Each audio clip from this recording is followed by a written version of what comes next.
I'm Dennis Arndt. I'm the program coordinator over here, and so I have the privilege of finding people to come and talk to us on Tuesdays, every fourth Tuesday. Well, tonight I'm very privileged to be able to bring to you Forrest Tomlinson. Forrest has done a program for us before, last fall. Amazing program about Colombia. All kinds of great bird sounds and all kinds of, just amazing. So after that program, I knew we had to get him back. And so he went to the South Pacific and again got a whole bunch of great photographs and great stories. As a matter of fact, he probably could have done 2 programs for us. But he's managed to fit in the highlights of all the things that he was able to find. He's a former school teacher, so you know that he knows how to present things and put things together. He's been birding for about 40 years, and so he's got a lot of experience. And so let's please give Forrest a warm welcome.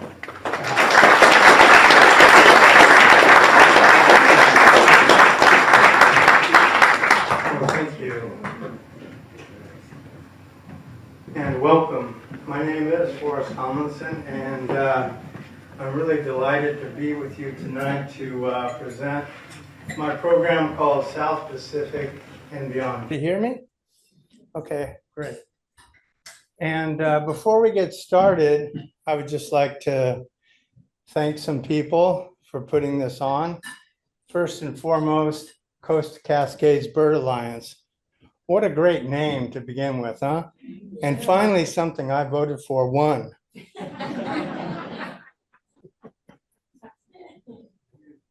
Just thanks to Coast Cascades Bird Alliance for putting on these programs, as well as many other programs that they put on here in the county. We're very privileged to have an organization like Coast Cascades Bird Alliance.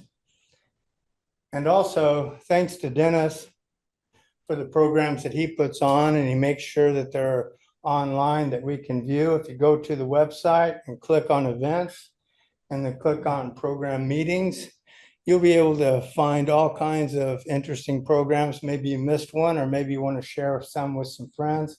You can do that there. And thanks to the audience too. Thanks for everybody that came here tonight. I feel very honored to present my program to you. And most of all, thanks to my fan club who put on a tailgater out in the parking lot for me to get me psyched up for this presentation. So without further ado, let's go. This map here demonstrates the paths that we took to get to the destinations that we visited. And all in all, it was over 23,000 air miles and over 5,000 road miles. Most of those road miles were in Australia. And you can see we covered the continent. But we're not going to talk about Australia tonight. Like Dennis said, it could be 2 programs. We're just going to talk about the island of Fiji, where my family and I spent 10 days taking up some beautiful, beautiful sunsets and exploring some coral reefs. Then we're on to the island of Tasmania off the southern coast of Australia, where we had beautiful weather and some great hiking and some birds too. And then it's on to New Caledonia, where we struggled with French and struggled to keep up with our guide, Isabel. She's a taskmaster. So let's get started. We took a red-eye flight from San Francisco to the island of Fiji. Took about 11 hours, over 5,000 miles. And when most people think of Fiji, they think of coral reefs and waterfalls and rainforest. But I think of the family Columbidae, which is a fancy way of saying doves and pigeons. And this family is amazing. It's the only family in its order with over 350 species of doves and pigeons. Everything from the rock pigeon to the dodo. And then within that family is a genus. And we're just going to skip that name and call it fruit doves. And within this family of fruit doves are 4 really special doves that inhabit the islands of Fiji: the orange dove, the many-colored, the whistling, and the golden. And to see all of these doves, you have to visit 3 islands. We visited 2. So unfortunately, we missed out on the whistling dove. We came into the city of Nadi. It's spelled N-A-D-I, but they pronounce it Nandi. And so I will too. We flew in at about 5 o'clock in the morning. And it wasn't very long until we found out about just how fun it is to be in Fiji and what a great culture there is. Because as soon as we walked into the airport, there were 2 guys singing a song. And we learned about this word called bula. And bula is like aloha in Hawaiian, or pura vida, they say in Costa Rica. And it's basically a really positive way to say something. What it's saying, I don't know. It depends on the context, but it's all good.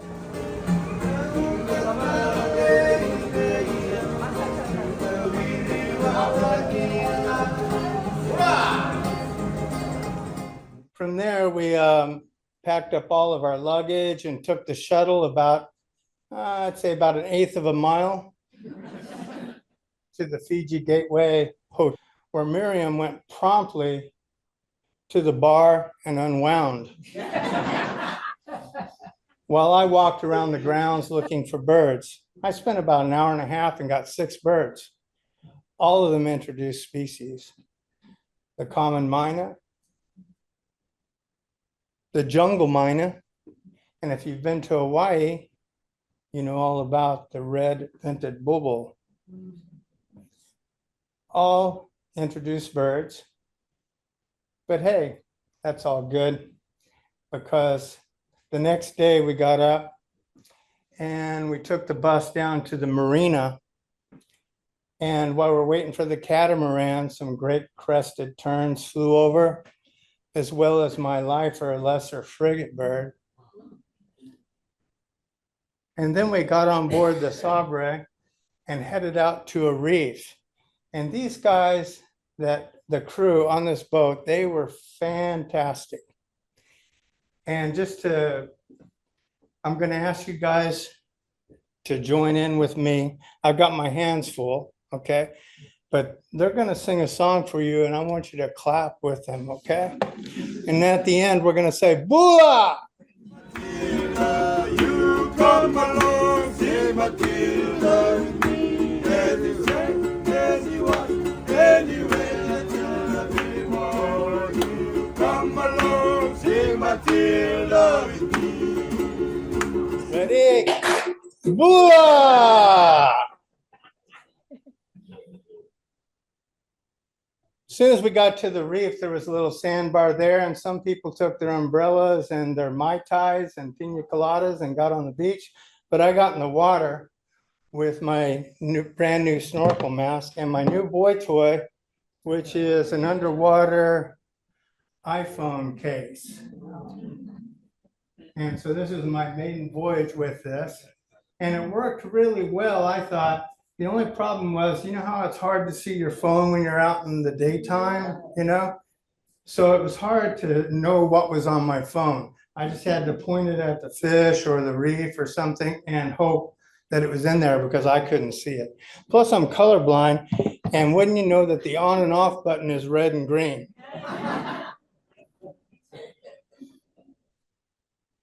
On my clicker here. Anyway, this is evidence of my first underwater voyage with that camera.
but onward we go. The next day, our son Tori flew in, and we met him at the airport and got him over to the hotel. And while he was relaxing, we went and got a rental car, and then we took off for the other side of the island. Let's see if this works. Here we are in Nandi. We drove along the coast, and we actually stayed right here for the night and then drove the rest of the way the next day to a lodge called Kule Suva Rainforest Lodge. And this was a nice place. I can recommend it. The grounds were really birdie. It's right next to a national park. The only drawback was the restaurant was really expensive. It didn't have a lot of variety, hardly any vegetarian meals at all. And but that was okay because every evening we drove in to the capital city of Suva. It's only, 15, 20 minutes away to this promenade that goes along the ocean here, where we had great looks at Pacific golden plover in full-on breeding plumage. Just beautiful, but too far out for me to get a good photograph. And we had lots and lots of wandering tattlers, but mixed in were 2 or 3 gray-tailed tattlers, which was a life bird for me and Tori, as well as a flyover black-naped tern. And then after our walk on the promenade, there's all kinds of great restaurants in Suva. This one was an Indian restaurant where we had smoothies and beer and great Indian food. I want to take a little break right here to tell you, just to thank some people, because coming up is going to be some things that they contributed. The first is Ornis Birding Expeditions. I couldn't get a photograph of all the birds that I wanted to share with you tonight. And so thankfully, this organization let me use some of their photographs, as well as some of you are familiar with Zeno Canto, Mark Anderson, and Andrew Spencer. I used a lot of their recordings in this presentation tonight. I didn't want to go without thanking them. So we walked through the national park, and these are duetting giant honey eaters.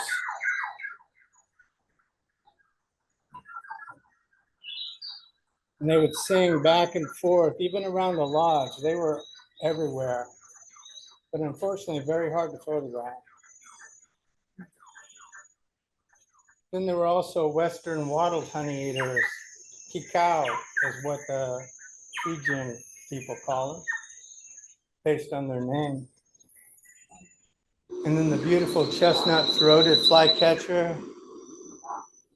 I was really thrilled to see that bird. And the Fiji bush warbler, one of my favorite songs. And what's interesting, well, there's a lot of things interesting about the bush warbler, but one of the interesting things that I noticed was it was the only bird that we saw below eye level. And so I began to think, like, why am I not seeing, any ground birds at all? Well, the answer is when the English colonized and settled in Fiji, they brought along rats and cats and dogs. And these ground dwelling birds had no defense against these predators. They used to have, or there used to be, a couple of pheasants that resemble this black-naped pheasant.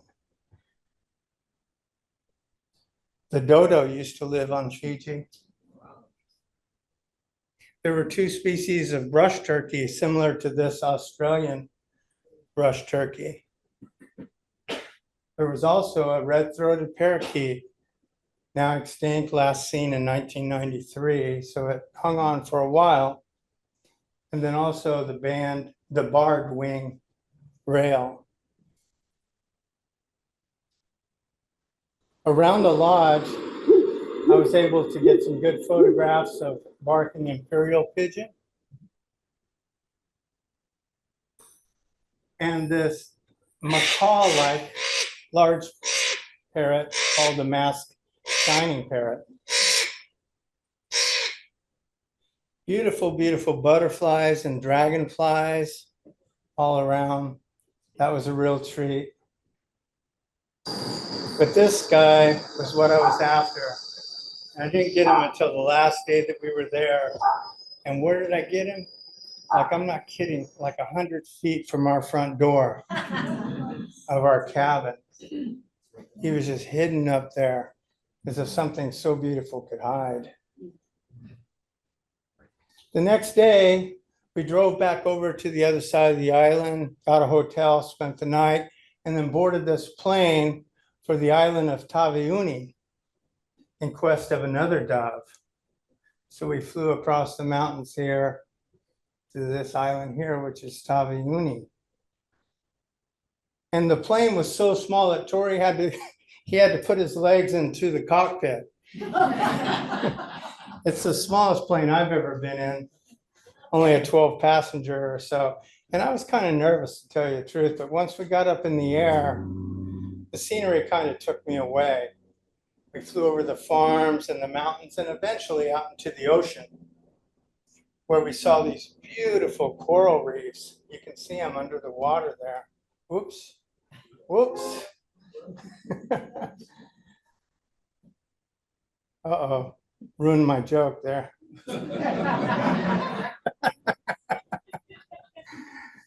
Okay, so here we go.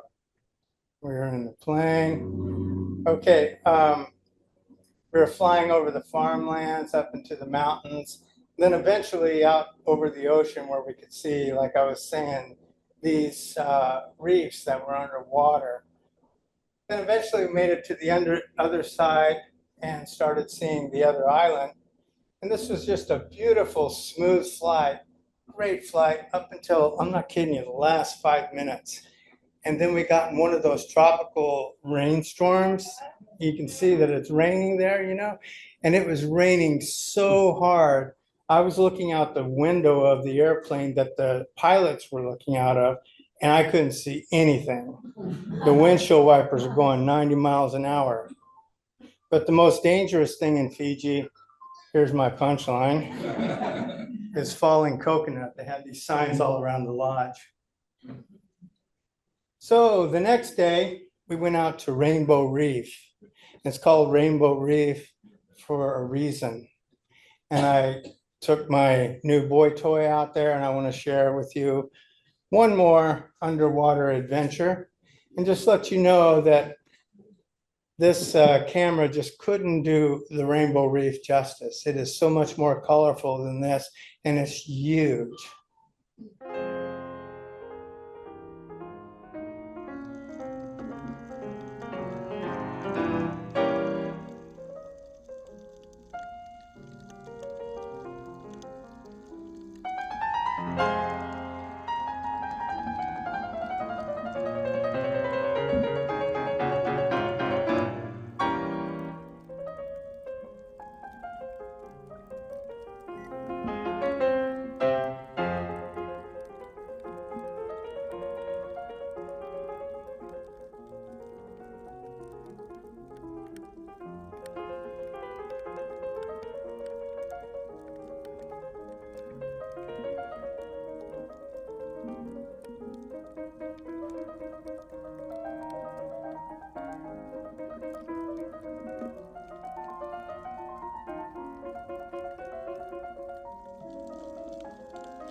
The next day was the quest for the Taveuni silktail. There are two species in this genus, and they both live on the islands of Fiji, and not very far apart from each other. One of them lives just on this peninsula right here, and the other one, the Taveuni silktail, lives on this island. So they're just separated by this strait right here. And to put it in perspective, Taveuni is 168 square miles, while Lane County is over 4,500 square miles, and that's land. But to make it even more impressive, the Taveuni silktail lives in this mountain right here, the highest mountain, and that's the only place he lives. He doesn't live on the whole island, just on the top of this mountain, which makes it sort of like, imagine if you could go up to the top of Spencer Butte and see a bird that lives nowhere else in the world. And that's what it was like. It was really dark in the forest when we went in there the next day. And so it was super hard to get any photographs. But Tori managed to get this bad photograph with lots of noise, but it's the only one that we could get. But luckily, Ornis Birding Expeditions came through with this one. And we did see it like this. It's like, it's got neon lights on it. It's really amazing. And to be in that spot and to know that this is the only place that you can see it was just awe-inspiring. From there, we went looking for something that we even wanted to see even more. And we saw this bird fly into this huge tree. Luckily, Tori was there because he found a window and we got a look at the orange dove. And this was the best look we got. But it's just a beautiful, beautiful bird. I mentioned before that we had lots of beautiful sunsets, and I want to share one of them with you now. Pay attention to the clouds as they go by. I like to call it the Taveuni Grand Ole Opry.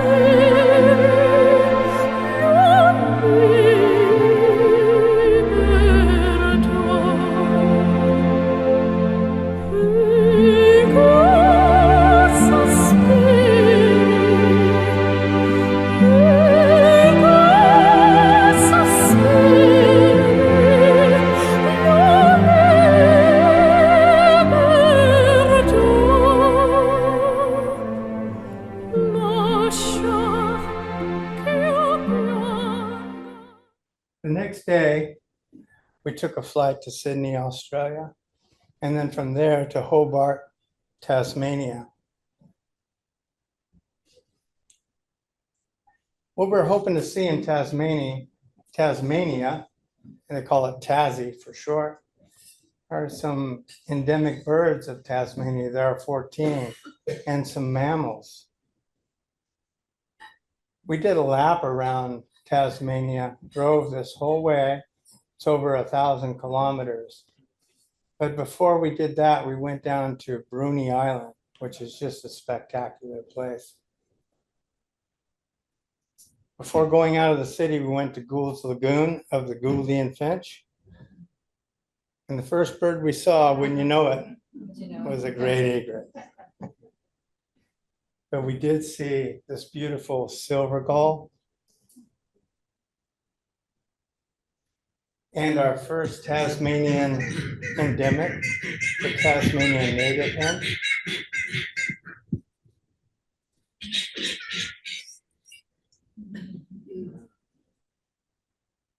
And the kelp gull, which gets North American birders really excited when it happens to visit the States.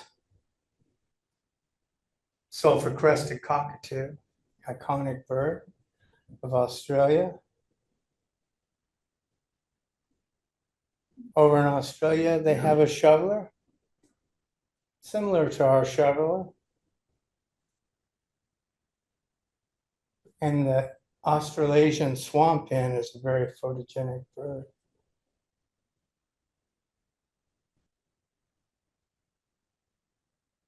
And the galah, a member of the cockatoo family, we would see flocks of these of over 400 birds flying by.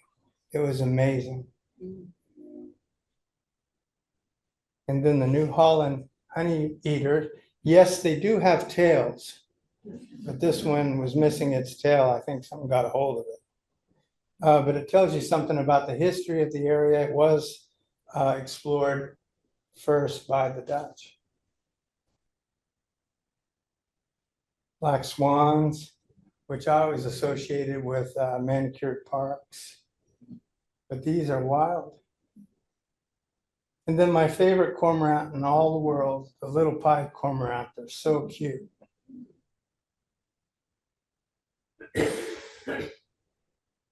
While we were over there, I actually found out that a long lost friend of mine lives in Tasmania now. We used to play ultimate frisbee together in college, believe it or not. And she has a room, well, not a roommate, but a tenant. Okay, this is Mika, and her partner Tom works on the 40 spotted pardalot recovery program. He's an ornithologist, and she took us for an amazing bird walk on a trail nearby, and we saw superb fairy wrens. 90% of the fairy wrens that we saw were just brown because of the time of year that we were there, but we lucked out and saw a few that were in breeding plumage. Dusky wood swallow, white-bellied sea eagle gave us some good looks, as well as rainbow lorikeets. We did have a few flyover coconut lorikeets as well. And then this guy was just so happy to see us. He was jumping up and down with joy. But this guy, he was indifferent about us. He didn't care. The brown thornbill.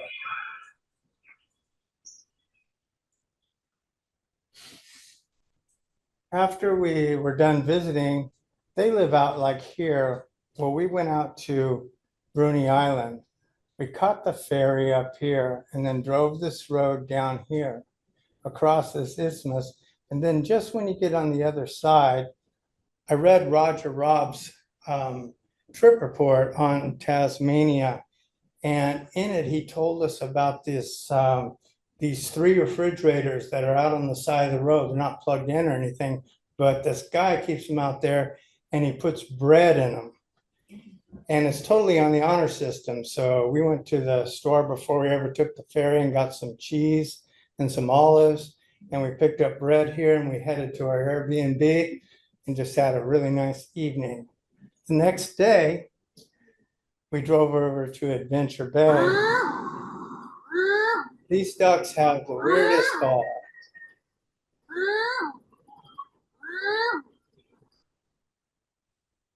Then we saw the 40 spotted pardalot, which is an endangered species, which I told you about. Tom, the ornithologist, works on the recovery program. I was pretty excited to see that bird. And then the flame robin. Robins in Australia don't look anything like robins in the New World. This is a robin from Guatemala. And you guys may remember, this is a robin from Fern Ridge. Way back when. Also green rosellas, which have a very unique call, don't you think, for a parrot? I usually hear parrots sounding like that.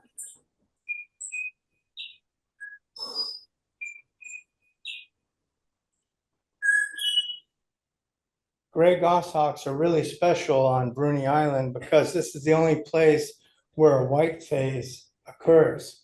It's the only white goshawk. Another species of robin, the scarlet robin. think we saw 5 species of robin in Australia. These guys were all over the place, no matter where we went. There was tons of silver eyes, but no complaints.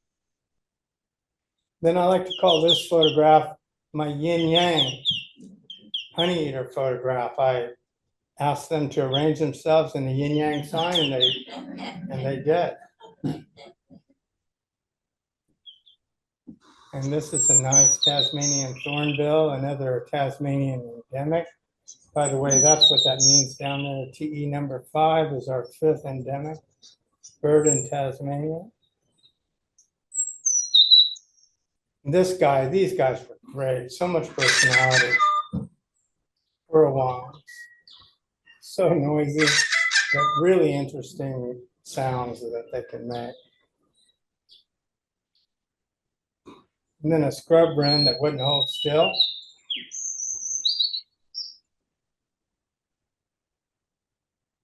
And a Tasmanian scrub wren. Did I say scrub wren on the other one? Scrub tip. This is a Tasmanian scrub wren. From here, we went down to, we traveled down the road a little bit, and on Bruny Island, Adventure Bay specifically, there's a subspecies of the red-necked wallaby that's famous for a genetic mutation where the whole population down there they're white.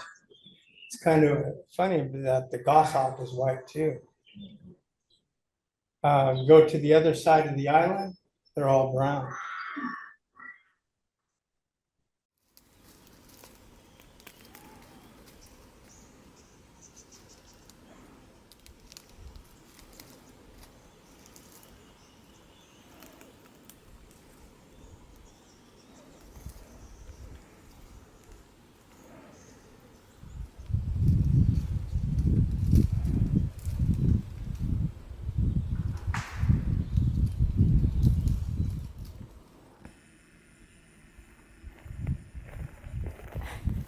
So now it's time to see how much you know about the echidna.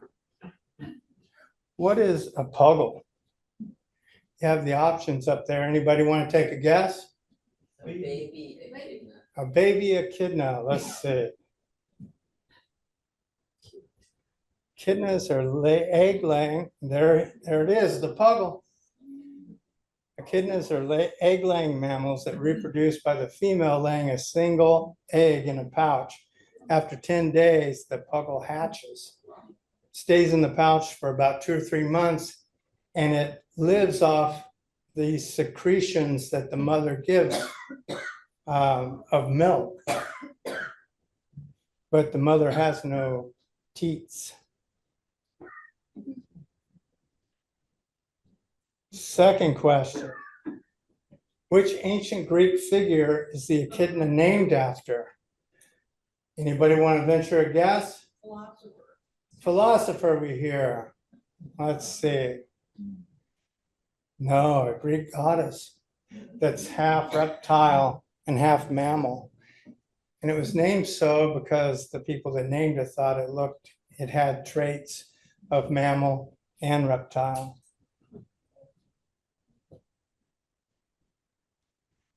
Echidna is considered to be a monotremes, which is an egg-laying mammal. How many other species of monotremes are there in the world? 5.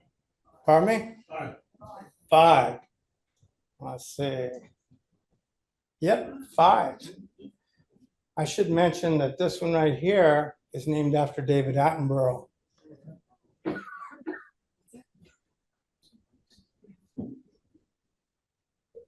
It's almost time to take our lap around Tasmania, but before we do, we went out to this isthmus right here, which is a really special place. You can see little penguins coming up out of the ocean there and going up into the sand dunes to their nest. Unfortunately, we were there just a little bit too late and no penguins came up, but short-tailed shearwaters also nest up here, and they were still nesting.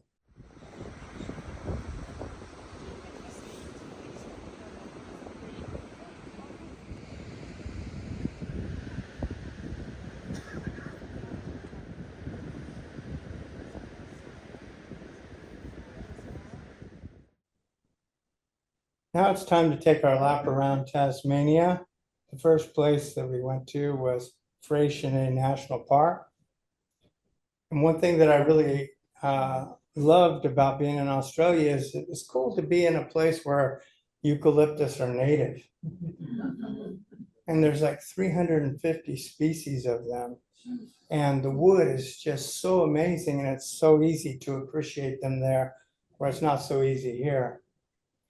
We hiked up to an overlook, Hourglass Bay, which was a really beautiful hike. Up on top was a red-necked wallaby, which is the same species as the one that we saw on Bruny Island that was white, but they're brown here. And then on the way down, I ran into this silly tourist. Then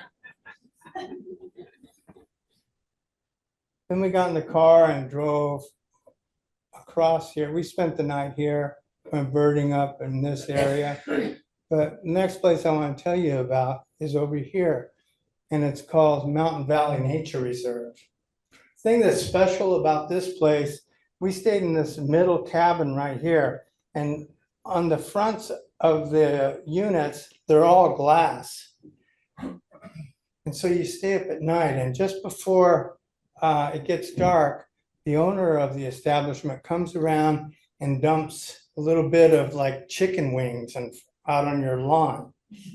And so the idea is that you stay up at night and you hope that these nocturnal mammals will come by and you can see them. So we did. We did our part. And what were we hoping to see? I'll tell you. Beware of the Tasmanian devil, a vicious, ravenous brute with powerful jaws like a steel trap. Eats aardvarks, ants, bears, boars, cats, bats, dogs, hogs, elephants, antelopes, pheasants, ferrets, giraffes, gazelles, octopuses, penguins, people, warthogs, yaks, newts, walrus, gnu's, wildebeestes. What? No rabbits? Especially rabbits.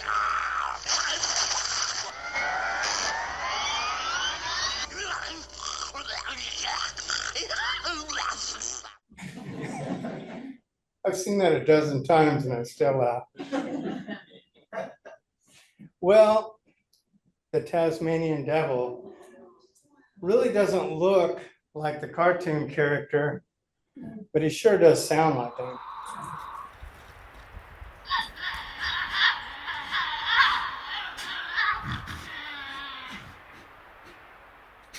We got it pretty right, didn't we? So we were hoping to see the Tasmanian devil. Stayed up all night. Like I said, we did our part. Unfortunately, the Tasmanian devil didn't do his part. He was busy doing something else that night.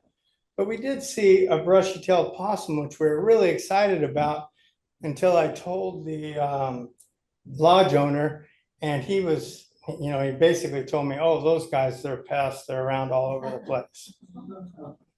So we were excited about it for about a day. But this is the brushy-tailed possum eating some chicken wings.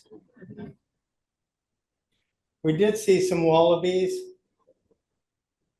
and a platypus. And we had some great hikes, and so this all was not lost.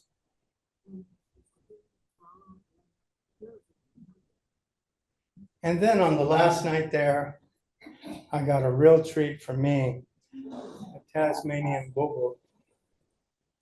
This is not my photo.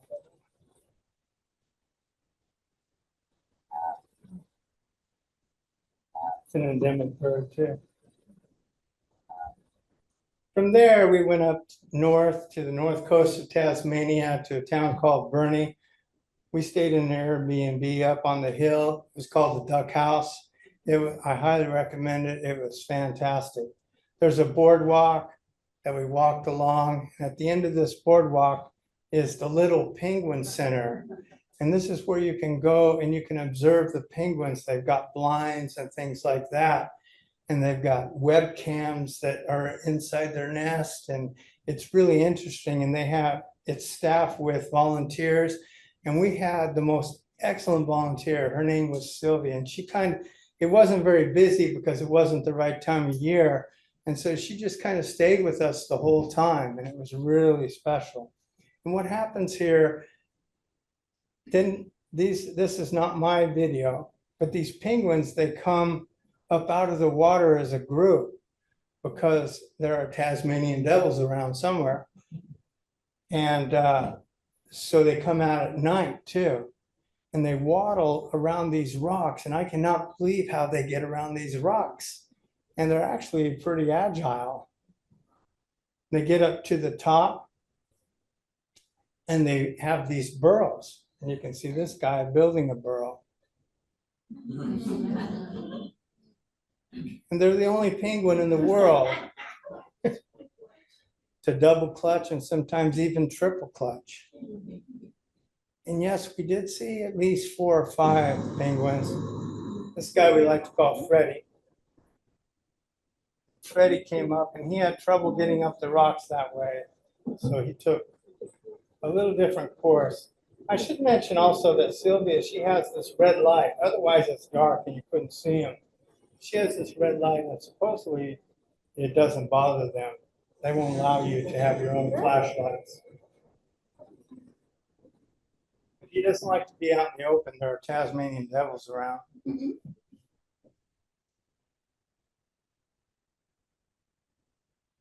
So that concludes our time in Tasmania. And out of the 14 endemic species, we had great success. The only ones we didn't see is orange-bellied parrot and the swift parrot. Can anybody tell me why we didn't see those? They're in Australia. They're migratory. They're the only migratory parrots. And they were migrating and there weren't any around. So we didn't see them. So now it's on to our last stop in this presentation, New Caledonia. New Caledonia, I kind of saved something up for you guys. And I kind of have to go through something in order to get there. So what I want to talk about now is like, when I first started birding, any bird was fine. I just wanted to see any bird there was. And the more and more I went along, the more and more I heard this term monotypic birds. And it just grew and grew in my mind till I finally started, I investigated and I wanted to find out, well, what is a monotypic bird, And so I did some research and I found out that the term monotypic, when it refers to a taxonomic group, such as a species or a genus that only has one subordinate group. What does that mean? Well, you take the black-chinned hummingbird, it's a monotypic species because it doesn't have any subspecies. No subspecies with this bird, or the ruby-throated as well. So that's a monotypic species. Song sparrow is exactly the opposite. It's a polytypic species and has so many subspecies. Does anybody know how many subspecies it has? Too many. Too many. Great answer. Depending on where you go, the answer is 24, according to the Cornell Lab of Ornithology. Whoops. I forgot that slide.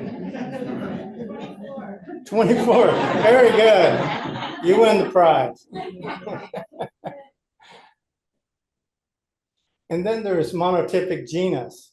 Okay, this means that within the genus, there is only one species. So like the Australian ringneck.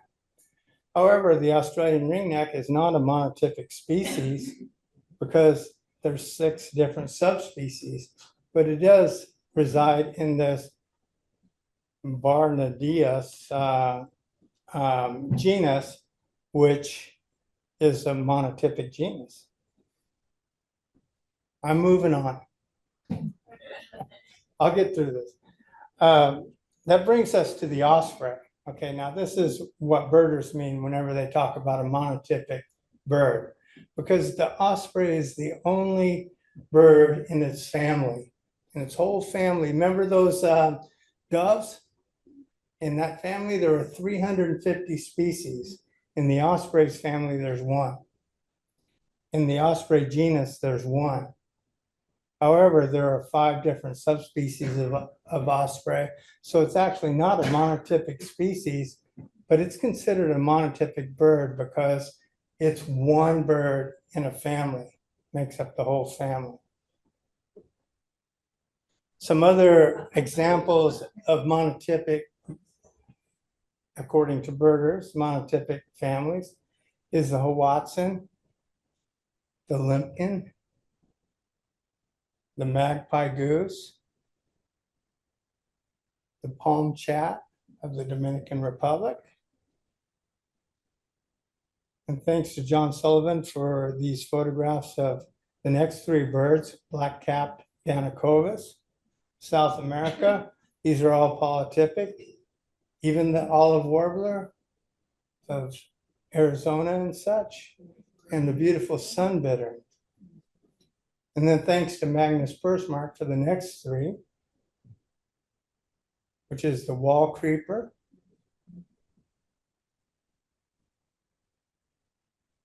the Hypocoleus,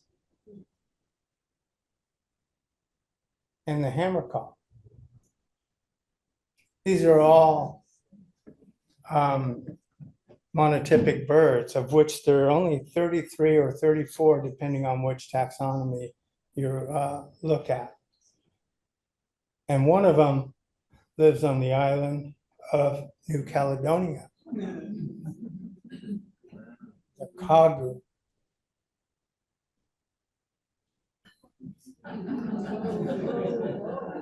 This is not my footage, obviously.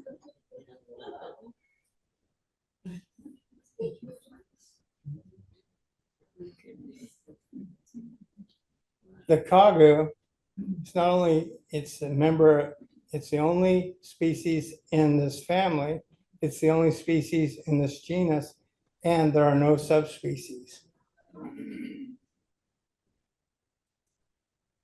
The closest relative is the sunbittern of the tropics.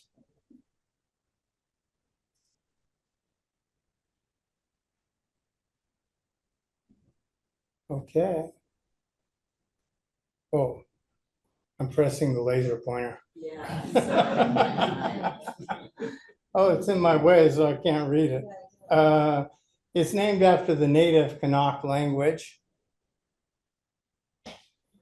There is evidence from the fossil record that there used to be a second species in the lowlands of New Caledonia.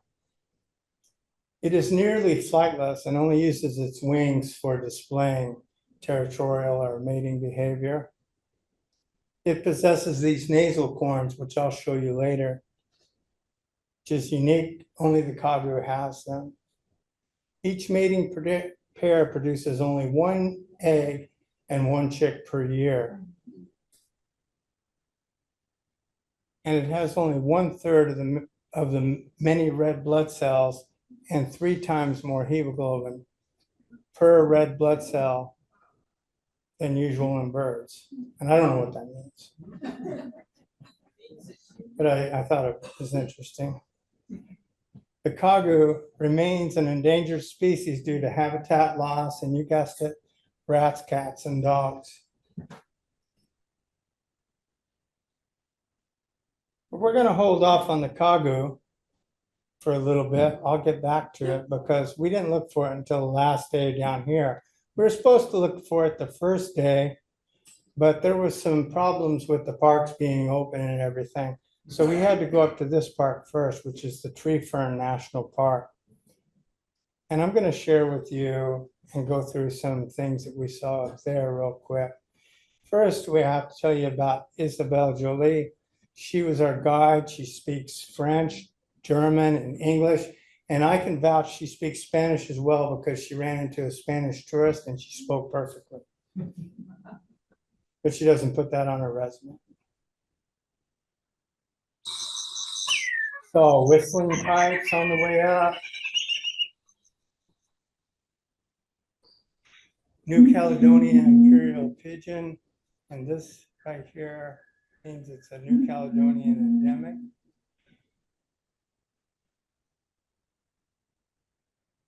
dark brown honey eater, New Caledonian whistler over here,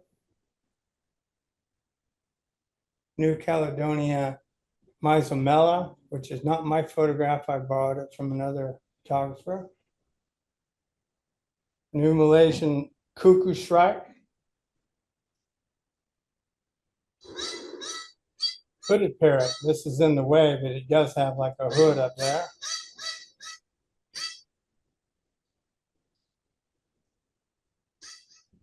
This little guy, I just love this song. You say Garigon, I say Garigani.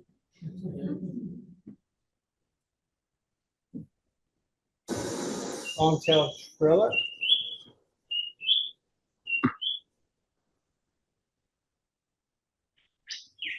Rufus Whistler.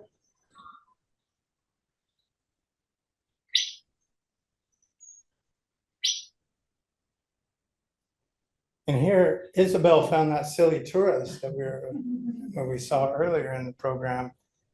They're having lunch. Then we saw the New Caledonian crow, which I'm sure you guys have heard about. And I could stand up here and tell you all about the New Caledonian crow, but I'm going to let somebody who literally wrote the book tell you. Well, it's the only species other than humans to make hook tools, and they make them from sticks. They also make them from pandanus leaves, which are leaves that have little hooks on the edges of the leaves. And the birds, they craft these very elaborate staged tools, and they make them by snipping out the whole shape from the leaf, as if they have a model in their mind of the particular tool. And what's really cool is that the birds, first of all, they live only in New Caledonia, nowhere else on the planet. And they have different styles of tool making in different parts of the island, which are transmitted from adults to young. So, the faithful transmission of tool design, that is a really good definition of culture. Just astonishing birds. Does she love them or not? Isabel did point out the plant that she's talking about, at least in this part of New Caledonia. And you notice the thorns on the side of this plant. That's what they use to make the hook tools.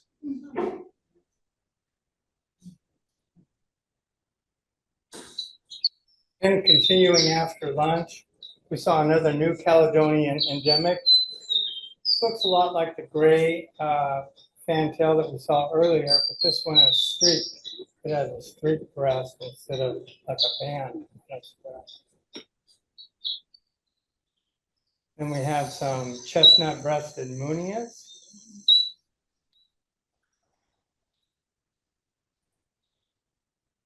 And this guy was really special, a red-throated parrotfinch, which are really hard to see. We got lucky. It's a New Caledonian endemic bird.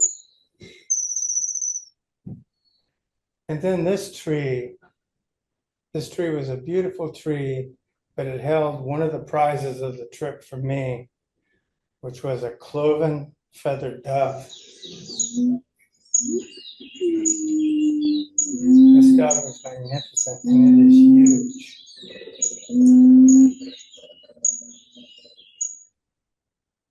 From there, we ventured back to Noumea, where the next day, Isabel picked us up at our hotel at 6 o'clock in the morning. We drove up to Blue River Provincial Park up here. And along the way, yes, we did some birding, and we saw some beautiful birds like this barred honey,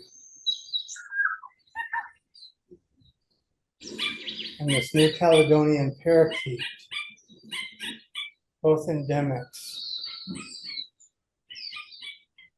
Another endemic, the southern strikebill. Another endemic, the New Caledonian goshawk.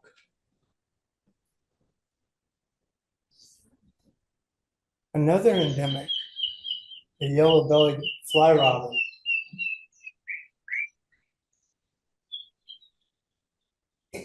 Then we got to Blue River itself, which is really a lake. Don't tell anybody. But at the end of the road, there's a bridge. And this bridge is not built for cars. And our Kagu lives in the mountains over here. But Isabel had it all planned out. We took everything out of her van and put it in a wagon, towed it across the bridge, got in another van on the other side, and drove on to this spot where there was a tree that was fruiting, and she was pretty sure that these crow honey eaters were going to show up. So we sat and we waited, and we sat and we waited, and we sat and we waited. Miriam got bored and she took a walk down the road. She came back, still nothing happening. We decided to leave and go do something else, but we did come back later in the day, and I'll show you what happened. Isabel doesn't give up on a bird.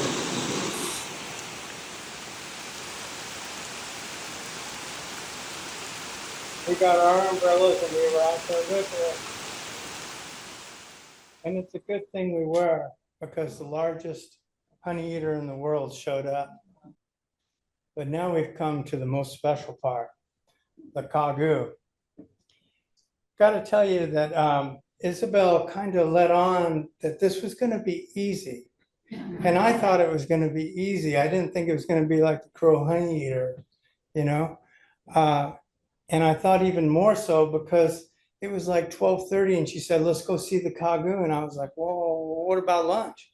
You know, isn't it's going to take a while? And she's like, nah, we'll be good. Walk around the forest, we'll see it. We'll come back for lunch. I'm like, okay, cool. So Kagu had other things in mind. So we started walking through this forest. It's really nice. Boardwalks, the trails are really good. Really pretty. Every now and then, you know, we would see a bird that would fly up and we'd have something to look at, or a butterfly or something. But we walked around inside this forest for an hour. Then Isabel decided she would go out, walk on the road, and we would walk around in the forest. And if we heard anything, to give a holler, okay? So we walked around some more. And while she was on the road, we started saying, well, what if we don't see this bird? You know, this is what we came here to see. What if we don't see it? This look, this posture that Isabel takes wasn't assuring. So we walked around inside the forest. That's what she was doing, looking for the Kagu. 2 hours later, we never saw it. And she was like, well, I've never, ever not saw it. And I was like, great, I'm going to be the first. Come all the way to New Caledonia and not see it. So she said, let's go get some lunch and we'll come back. I said, okay. So we got in the van, it started raining. So then I was worried about the rain, but as we were driving to the lunch spot, she heard it. I don't know how. The rain was coming down, but she heard it. And we stopped, we got out of there was no one else around. I forgot to tell you that the park was closed and she had special permission. So we were the only ones in there. And she stopped in the road, parked the van. We got out, we started looking in the forest. We finally got a glimpse of it. Now I was thinking, oh, I gotta get a clear shot. I gotta see it real good. I was always in the forest and I had to find a window to look through. I was all kind of getting a little worried about that when it ran out onto the road about 10 feet away from me and ran across the road. Here it is in the forest, and if you listen, you can hear a chick calling in the background.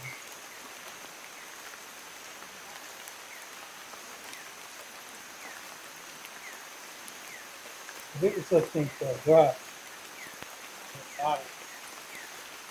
It's nothing too easy. You can see the corns around the base of its ability. That's what they were talking about. This one came out on the road. It was so great.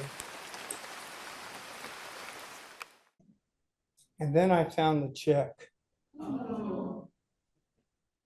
And I'm not kidding, it's like brought tears to my eyes to see this bird. To look in its eyes is the closest I've ever come to feeling like I know what life is all about. And I wrote this little thing that I'd like to share with you tonight. And I thank my wife Miriam for reading it, because I get too choked up. And then there's a little special film at the end. The Kagu, a phantom in the forest, walks the ancient paths worn through the eons, and now it is the last of its kind, a living remnant of an ancient lineage, found nowhere but the misty forests of New Caledonia.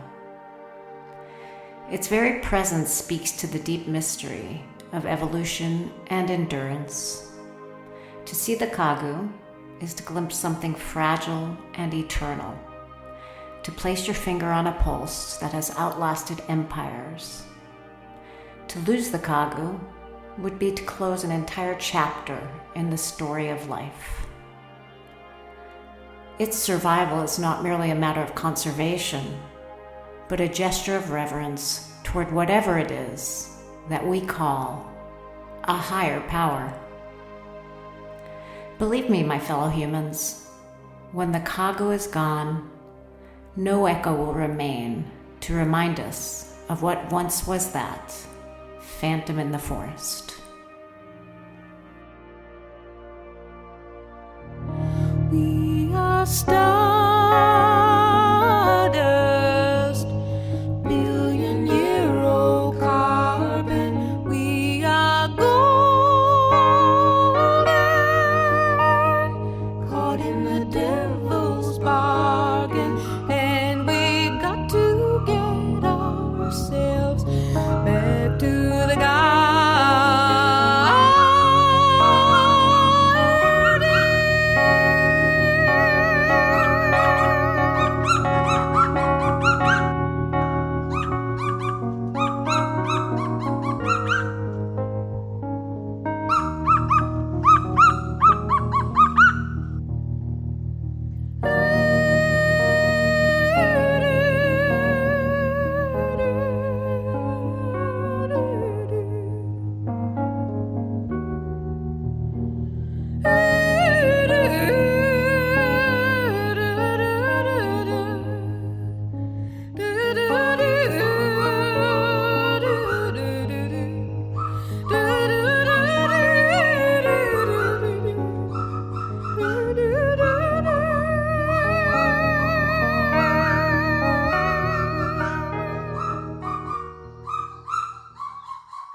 Thank you so much for coming tonight. Hope you enjoyed. Any questions? I can bring a microphone to you. Hold that. Oh, is this where I get in trouble? How tall was the baby one? I mean, how big was it? It was about the size of like a green heron, I would say.